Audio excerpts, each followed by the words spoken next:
সাম্প্রতিক বন্যায় খাগড়াছড়িতে প্রায় 15,000 পরিবার ক্ষতিগ্রস্ত হয়েছে এবং বিভিন্ন খাতে প্রায় 66 কোটি টাকার ক্ষয়ক্ষতি হয়েছে। পানি নেমে পরিস্থিতির উন্নতি হলেও দুর্গত মানুষের দুর্ভোগ এখনও কাটেনি। ক্ষতিগ্রস্ত এলাকা পরিদর্শনে খাগড়াছড়ি সফর করেছেন পার্বত্য প্রতিমন্ত্রী মীর হেলাল। এ নিয়ে খাগড়াছড়ির মহালছড়ি উপজেলা থেকে বিস্তারিত জানিয়েছেন ছোটন বিশ্বাস। প্রশাসন, বিএনপি সহ বিভিন্ন অঙ্গ সংগঠনের যারা নেতৃবৃন্দরা রয়েছেন তারা কিন্তু বন্যা কবলিতদের পাশে দাঁড়িয়েছেন এবং ত্রাণ সহায়তা অব্যাহত রেখেছেন।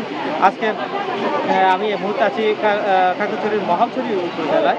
আমি যদি আমার পিছনে সেই দৃশ্যটি একটু যদি দেখে আপনারা দেখতে পাচ্ছেন, আজকে মহালছড়ি উপজেলায় পার্বত্য প্রতিমন্ত্রী মীর হেলাল আসবেন এবং তাদেরকে ত্রাণ সহায়তা দিবেন এবং এখানকার যে বন্যা কবলিত যে এলাকাগুলো তিনি পরিদর্শন করবেন।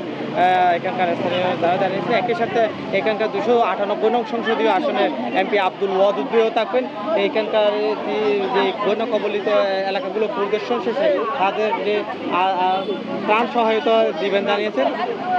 একই সাথে তিনি এটাও আমি একটু জানিয়ে রাখি, গত 16 তারিখ কিন্তু বিদ্যুৎ জ্বালানির যে প্রতিমন্ত্রী অনিন্দ্র ইসলাম অমিতও কিন্তু খাগড়াছড়িতে এসেছিলেন এবং তিনি জানিয়েছেন এখানকার যেসব এলাকা বন্যা হয়েছিল সেই সব এলাকায় যাদের ক্ষতিগ্রস্তদের জন্য দ্রুত পুনর্বাসন করবেন।